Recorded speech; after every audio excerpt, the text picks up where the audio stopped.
All right. So now I am going to stop sharing my screen. And now I am going to be passing things over to Gregory Ash. Greg is one of our senior financial aid outreach specialists, and Greg will be sharing with you information about paying for college. So get ready to talk money with Greg. All right, thank you so much, Brittany, and welcome everyone and good morning. So my name is Gregory Ash. I'm one of the senior financial aid outreach advisors here at Oakland University. I'm here to talk to you about Let's Talk Money. We want to talk about how you fund your college education. It's important to start thinking about this process now rather than later. A lot of times you're doing a ton of stuff, especially if you're in your senior year. So it's really important to start thinking about the process of how you're going to fund and pay for college in the future.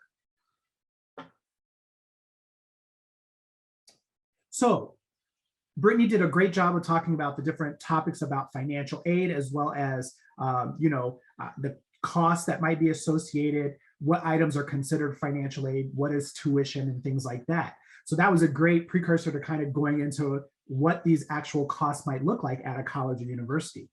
If you're planning to attend Oakland University, we mentioned that tuition. If we look on the right-hand side of the screen under the direct charges, there are some items that would be directly charged to your bill. And these are items that you would have to pay to the college or university. So again, tuition, approximately for the year, is around $13,934. This is on average for the full year. This is between fall and winter. So essentially, if you were to cut that amount in half, you would be looking at your portion for the fall and the other portion for the winter. Now, your charges are essentially based upon how many credit hours you're planning to attend for the semester.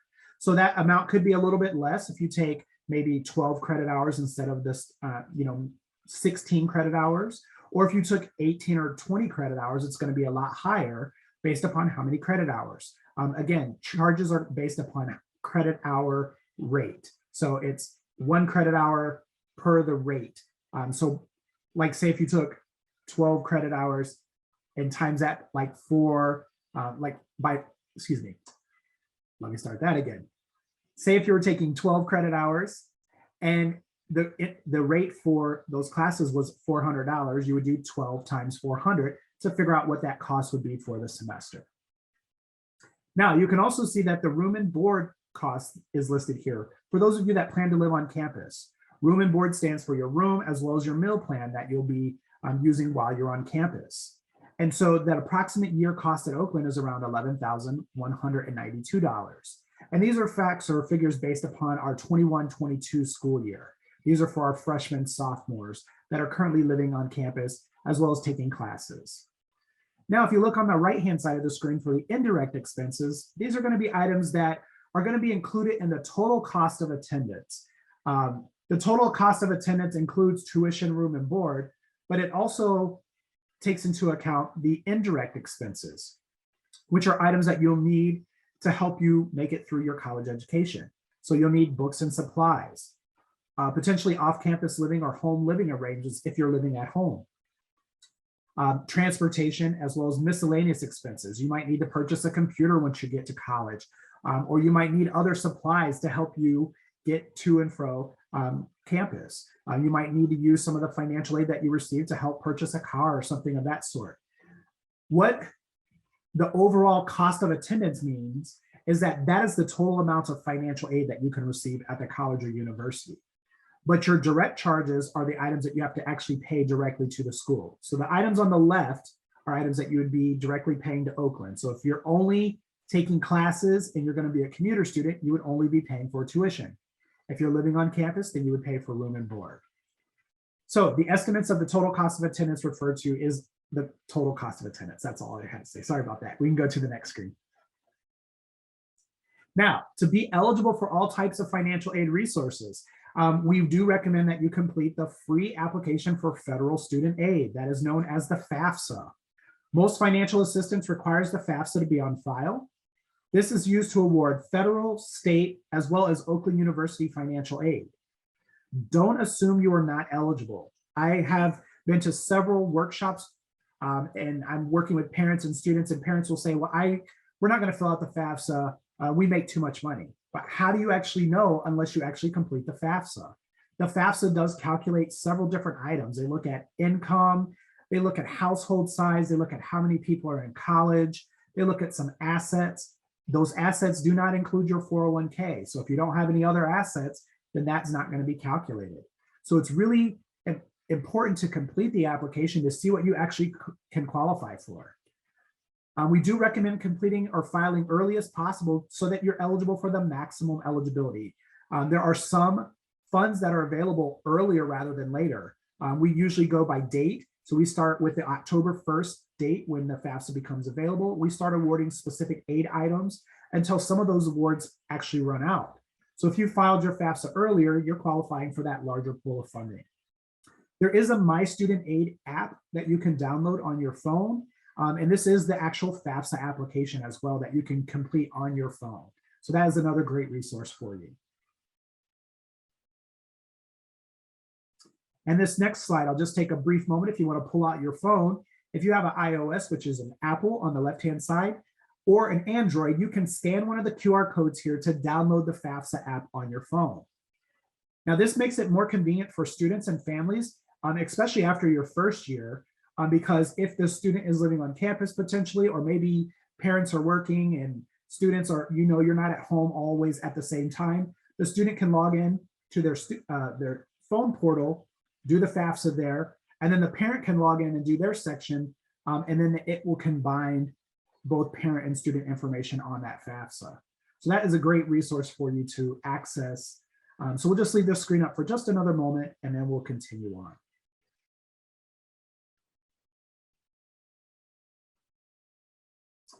All right, moving forward. Now, again, the FAFSA is known as the Free Application for Federal Student Aid. Students should begin filing the FAFSA October 1st in their senior year of high school. So if you're a senior in here at this time, hopefully you've already completed that FAFSA or have already started that process. If not, please go ahead and start doing that, or make it something that you can do with your family, this weekend, that you set up some time to go ahead and get that completed. You do have to complete a FAFSA every single school year to ensure that your financial aid is eligible every single year that you're in college. You'll need to use your tax information filed for the previous year. So the current FAFSA that is available for you students is the 22-23 FAFSA. So that is the school year, 2022-2023 FAFSA year. But you will be using the 2020 tax information on that FAFSA. So that is the tax information that you can either pull forward electronically onto the FAFSA, or you can use your 1040 to enter in that information. Now, to complete the FAFSA, if you're going to do it electronically, which we highly recommend, each student and one parent must create an FSA ID. This FSA ID allows you to sign into the FAFSA as a student. It allows you to pull forward your tax information electronically from the IRS, which saves you some time and about 10 or so questions that you would have to look at your 1040 for. So this would automatically move that information over for you. It also allows you to sign and submit the FAFSA electronically. When you complete the FAFSA online, it takes about 3 to 5 business days to be processed. At that time, it will be sent to the colleges or institutions that you include. And then from there, those colleges or institutions will start to send you out an award letter in late December, early January. You have to be admitted to that college or university to be eligible for financial aid. And so usually Oakland is very good about getting their financial aid award letter out to students in mid-December. So please go ahead and start that FAFSA process so that you can see what you're eligible for at Oakland University. You can also learn more information about the FAFSA at our oakland.edu/FAFSA website. Now, there's some different items that we award at Oakland University. There are items such as scholarships and grants. Now, if we look at the scholarship category, these are some of the key items that make you eligible for scholarships. These are merit-based. So they're looking at your GPA as well as your ACT, SAT scores. Now, we do have the admissions process where we don't have the test score admission as part of your admissions criteria, but to be eligible for these admissions-based, merit-based scholarships, you do have to have your SAT or ACT score to be eligible for those. There's about 7 to 10 different scholarships that are going to be automatically potentially awarded to you based upon that GPA, ACT, SAT score. These again are awarded by our OU admissions office. So once you've gone through the admissions process, when you submitted your transcript with your info as well as your test scores, they will then determine if you qualify for these scholarships. The FAFSA is not required to be eligible for these specific merit-based scholarships. Now on the grant category, these are need-based items. These are based upon financial need, the GPA, as well as potentially the ACT or SAT score. These are awarded by our Student Financial Services Office on campus, and the FAFSA is required to be eligible for these items. With scholarships and grants, these are all items that are considered free money.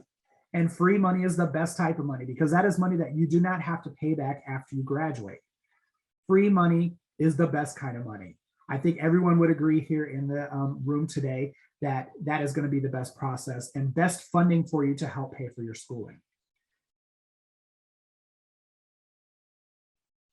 Yes, and Brittany says, I love free money. I love free money as well. And thank you, Kelly, as well. Yes. So one of our more popular grant items that we do award at Oakland University is our Golden Grizzly Guarantee, which is 100% tuition guarantee. This is one of those grants that potentially could pay for your full tuition at Oakland University. With this 100% tuition guarantee, it does require that the FAFSA be on file. What we would do is we would look at the FAFSA information. We would look at whatever your tuition cost is for the semester as well as for the year. We would subtract any other gift aid. So if you had other scholarships or other grant items, they could potentially be subtracted from the tuition. We would subtract the expected family contribution, which is the number that is provided after you've completed the FAFSA. That number helps the school determine what types of awards you're eligible for. Now, if there is a remaining balance left over, that grant, that 100% tuition guarantee, fills in the gap to cover the rest of the cost. So it would be your tuition. So say if your tuition is $12,000, say you have some gift aid for $6,000. So that takes you down to around $6,000 that you would owe. If you had expected family contribution of 0, you would still be at $6,000. That remaining balance of $6,000 would then be covered by the Golden Grizzly Guarantee. So we would basically be helping to assist you in paying for your full tuition at Oakland University. We also offer the OU Golden Grant. This is another popular grant that we award. This is eligible up to you for $20,000 for 4 years. It's awarded $5,000 per year. And it is awarded to students with a high school GPA of 3.0 or higher. And recipients must have an expected family contribution from the FAFSA of $8,000 or less. So many students do qualify for this. You do have to have the FAFSA on file to be eligible, and you just have to have that 3.0 GPA to qualify. So this is something that is eligible to you for up to 4 years. One thing I forgot to mention on the last grant, that is also available to you for 4 years, as long as you complete that FAFSA and you meet that $8,000 or less EFC criteria. Our final grant offering is the OU Housing Grant. This is another grant for students that plan to live on campus. This again is awarded up to $20,000 for 4 years, which is $5,000 per year. Again, you have to have the GPA of 3.0 or higher. Recipients, you must live on campus in housing for your full semester to receive this grant. Again, you do have to have that FAFSA on file, and that EFC is less than $8,000.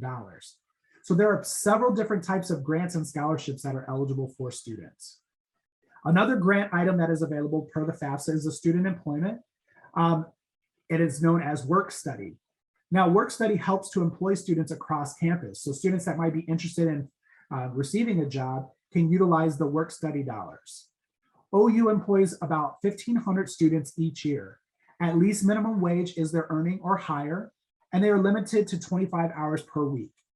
Most students can locate a job through our MySale web portal. This is kind of your college web portal at Oakland, and they can locate jobs, internships, work study-based jobs. All of that information would be eligible once they've been admitted to Oakland. They'd be able to log into that OU Handshake profile to find any type of job. With the work study, this helps to get you employed on campus, The dollars from those work study dollars that the student would earn from the FAFSA would be applied to their employer, and they would earn the dollars back as part of their paycheck every week. So this would allow them some additional funding to help pay off a bill or pay for books or other supplies that they might need. Now, there are some federal aid types that are eligible to students based upon the FAFSA. You have your need-based items, which are your grants, the Pell Grant, the Teach Grant, the SEOG Grant. Most for undergrad students, they're going to be eligible for the Pell Grant and the SEOG Grant. The Teach Grant is a grant that is usually awarded for graduate students. There also is student employment, as I mentioned, the work study. And then there is a student loan known as a subsidized loan, which that loan does not earn any interest or accrue any interest while you're in school. It is a better loan option. On the non-need-based side, there's student loans, which is the unsubsidized loan. That does earn interest at like 3.65%. Currently, it's not earning any interest until January just due to the pandemic. The Federal Department of Education waived interest for about 2 years on those loans, but it will start to accrue interest again, and it is a lower interest rate for a student. The students can combine their subsidized and unsubsidized loans after they graduate into one loan, so instead of paying 2 different interest rates after they graduate. They don't begin repayment on those loans until 6 months after they graduate as well. There's also a Parent Plus loan for some of you parents that might need to take out an additional resource to help fund or pay any additional cost here at Oakland or any school that your student plans to attend. All federal aid does require the FAFSA. There's also state aid that is awarded based upon the FAFSA. There's the Michigan Competitive Scholarship. The FAFSA is required by March 1st. You do have to have an SAT of 1200 or above, and you have to have financial need based upon the FAFSA. Some non-need-based awards that are available is the Tuition Incentive Program. Some of you know this or have heard of this. It's called the TIP. We participate in phase 2. That is after you've received or completed at least 60 or more credits, and then you would be eligible into phase 2 of the TIP. There's also the Michigan Indian Tuition Waiver, Children of Veterans Tuition Grant, as well as other miscellaneous awards. To find out more about these awards, you can go to michigan.gov/mystudentaid. Some of the non-need-based awards on the right-hand side do require an additional application. So I really highly recommend checking that website to find out if there is an additional application that needs to be submitted above and beyond the FAFSA. All right, so there's also other resources that are available to you. There's private and personal resources. Your high school counselors are a great resource or first contact for you to find scholarships. Maybe they have a scholarship tool on their website or on your school website, so check that out. Foundations, organizations, and employers also offer scholarships. The internet also offers some items, scholarship searches such as Big Future, FastWeb, and actually we just researched Good Call. That is not one now. They've changed that into, it used to be a scholarship tool and now it is a phone service. So don't use that one. I just found that out. I'm so sorry about that. MET, MESP, and other 529 college savings plans are also available, and many of you families have one of those that can help to assist paying for college. We also do offer OU payment plans. These are available for fall, winter, and summer semesters. This spreads the tuition out for spreads the payments out for tuition and housing for 4 monthly payments. The deadline to enroll for each semester is the last date to change classes, which is usually about 2 to 3 weeks into the semester. You can find more information at oakland.edu/payment plan. So some of your next steps are going to be student and parent each create your FSA ID at fsaid.gov. You can attend a financial aid night, and I'll provide our web link to access those. These are financial aid information sessions that will go over the steps for financial aid. We do recommend filing that FAFSA at fafsa.gov, or you can use the My Student Aid app. Start applying for private scholarships now. Don't wait until July to start applying for those. Many of those organizations need to have time to see how many applicants there are and how many dollars they can disperse out to you. So please check and start applying for scholarships now. Again, our videos and workshops are available at oakland.edu/financial events. If you do have any questions After today's session, our Student Financial Services office is open 8 to 5 Monday through Friday. You can reach us at our financial services website that is listed there, or you can stop into our office at 120 North Foundation Hall. You can also give us a call. Anytime that you speak to an advisor, or anytime that you contact our office, you will speak to an advisor and they will be able to answer any questions that you might have. Make sure that if you do need assistance with your FAFSA, we do have our FAFSA workshops. These are one-on-one appointments for you available, as well as financial aid presentations. And you can find that at our oakland.edu/financial services/events. So I thank you all so much for your time and attention today. If you do have any questions, you can drop those in the chat and I'll just check those out really quick. If not, I wish you all the best and enjoy the rest of the workshop and presentation today. Thank you so much.